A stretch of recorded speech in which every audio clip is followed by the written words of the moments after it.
Even in a time of endless political possibilities, women continually face unprecedented levels of barriers and roadblocks that reduce equitable women participation at the governmental decision-making tables. But despite these challenges, women political Amazons are rising. Women can run for any office, you can win the election, and this is the time for you to stand and fight and go for it. Women must have the courage to come out there to say, I want to contest elections. Talk. Say what you want. Say what you don't like. And if you can, get elected and make a difference. It isn't about ego, fame, or tokenism. It's about women's right to participate, to showcase leadership capacity, and contribute to nation building. Join our march as we strive for gender equity and an increased space for women political inclusion. SHAPE, showcasing her abilities in political engagements.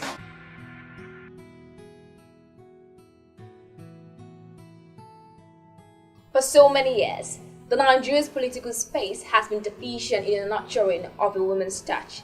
The lack of belief in the woman's leadership capacity, the stereotypes, and the gender imbalance. But still, some Amazons are rising. SHAPE showcases women and their abilities to participate in active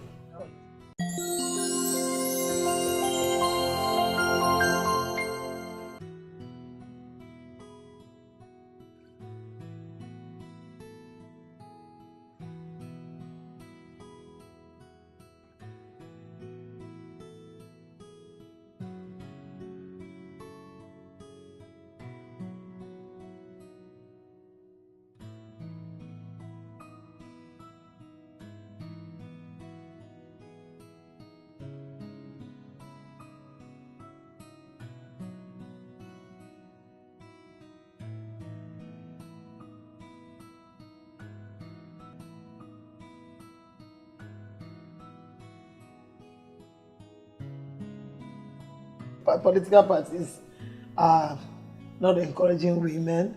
Even it's so unfortunate, it's so sad because even in all the political parties, they have what they call national woman leader,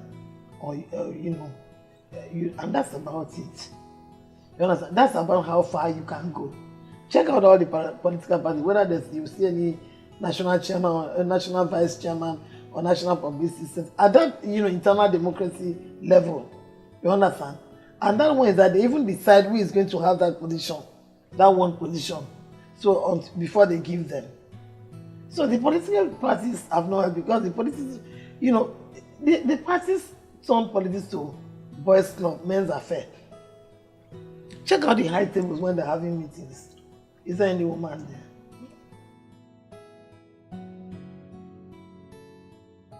there? I think I had a lot of good memories about my growing up, because of the kind of family that I was born into. My mother, Beatrice Bassi, was one of the first two female journalists, and she was a Zikis movement person. She was working for this group of newspapers. She managed West African Pilots, managed Guardian, and managed the Morning Post. One of them, eventually, I just got a long story short, she did the war, because of her belief in, at that time, the cause of Biafra, and also because she was with Zik, who also believed in Biafra. So, and because of that, I also experienced the war.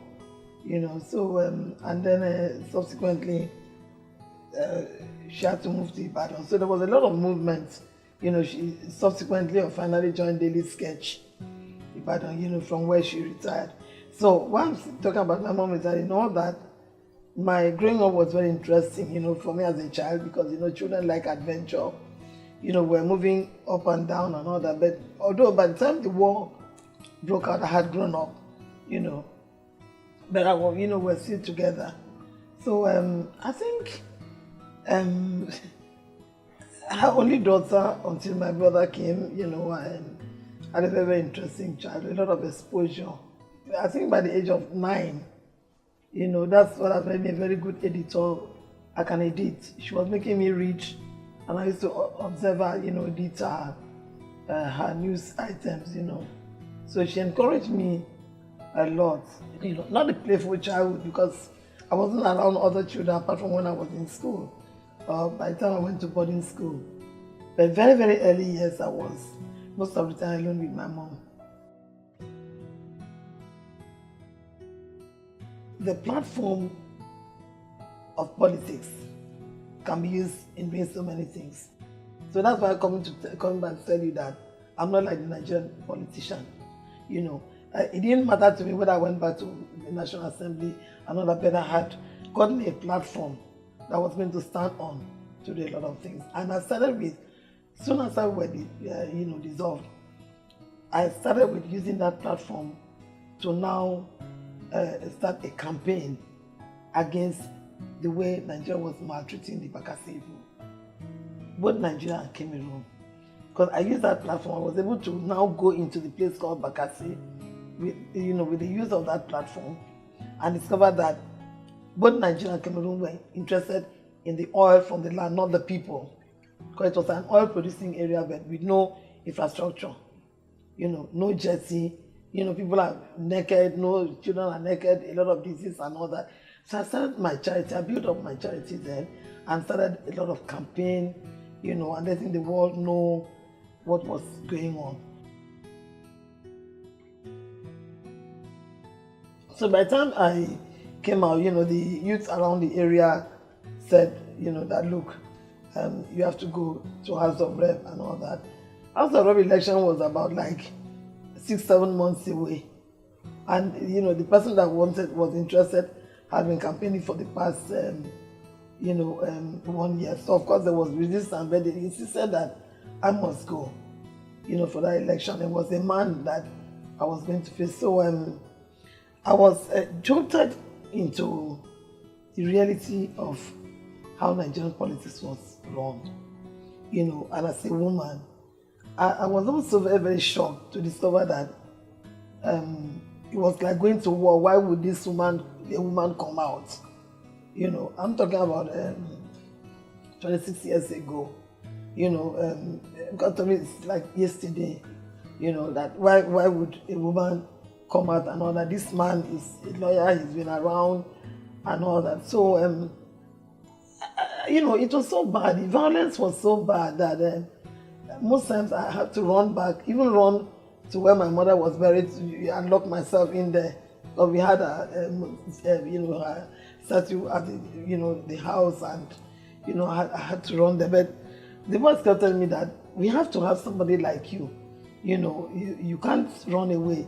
So I had to adjust, most painfully, to all the violence that came if a woman rears her head, all the blackmail. So I had to be strong to face. I faced all kinds of, blockage, abuse, blackmail, and all that. But for some reason, most of the boys, the youths were behind me. And then of course the elders in the kingdom, in Nephi kingdom, were also behind me because of the legacies that my mom had left. The last election I went, that was particularly traumatic. That was the PDP, APP, and at that time I was APP, and I was APP because anytime anybody gives me the impression that I have to be on a particular platform to win election, I will not go to that platform. So at that time, PDP was the party that you had to be in, after the war, when Obasanjo, all of them joined, in the southern, in Nigeria. It's where I come from.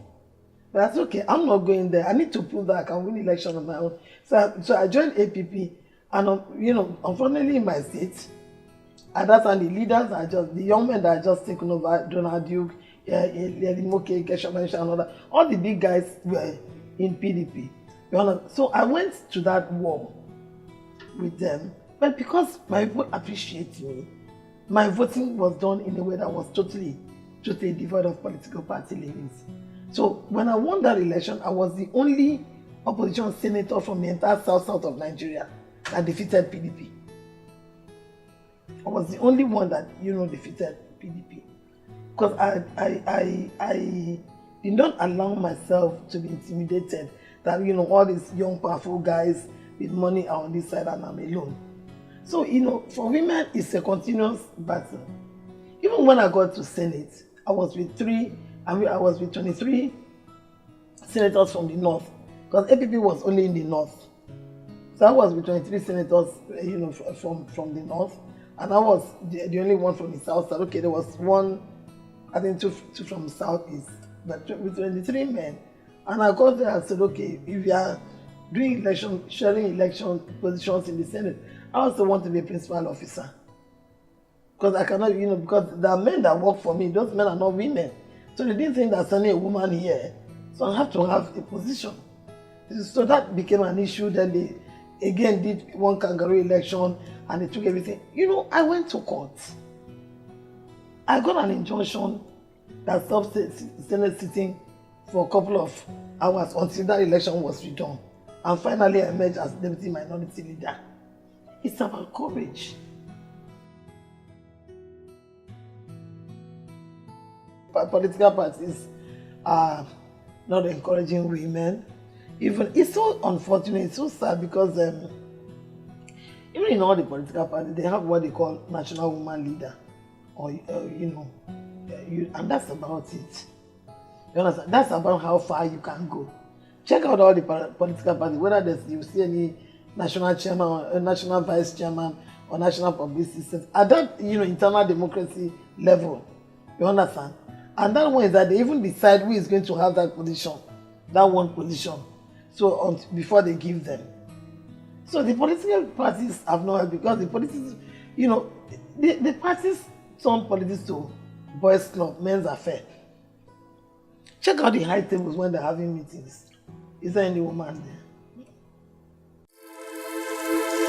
SHAPE, showcasing her abilities in political engagements. Host a SHAPE roundtable and film screening. Do you feel strongly about any of the women issues raised in the SHAPE series? Would you like to do something to increase women representation and rights? Would you like to host a SHAPE roundtable and film screening with other females around you?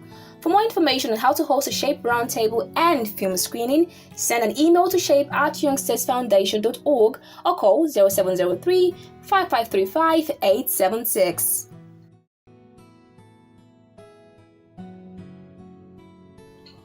In this coming dispensation, we are launching. We just finished one meeting, which was on the platform of a non-political organization. We are now going to move to the political aspect, which we are going to encourage a lot of young women to come and join, politics, and we are coming up with a massive campaign of no woman, no vote. That's going to be the slogan from now: no woman, no vote. So we are starting from the standpoint of where, if a political party has 10 councillors, at least 3 to 4 must be women. Otherwise, we campaign for the people not to vote for that party. If you want to be local government chairman, your vice chairman must be a woman. If you want to be a governor, your deputy governor must be a woman. Right now, we are working on that, and we are going to launch that campaign soon. No woman, no vote. We're doing a lot of things, going to hospitals, which I had experienced as a child, then doing boreholes, just providing things that, little things that make people happy.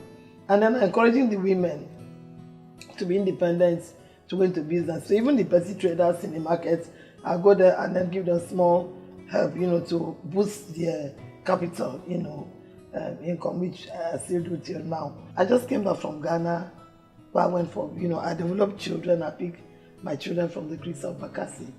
I'm, on my 14th program. In fact, the last 4 years just left for summer school now. From the creek of Bakassi, I produced 4 graduates this year on my foundation, on that platform. From university in Takwa in Ghana, I've produced a mechanical engineer, petroleum engineer. I have a computer science engineer. I have a human development graduate, and there's a girl doing electrical engineer. So so many things that I'm doing, and I'm going around campaigning for the rights of women. I'm working on a program now. I'm going to launch a campaign against sex slavery and human trafficking. My name is Senator Florence Ita Giwa. I thank God for this opportunity to encourage Nigerian women, especially the next generation, that you must get up, come out, get democratized, join a political party. You cannot succeed without joining a political party. Get your membership card and become a female politician and use that platform to contest for election and do other great things for your country. I'm encouraging women, and we have a platform that we are there to help you achieve what you want to achieve.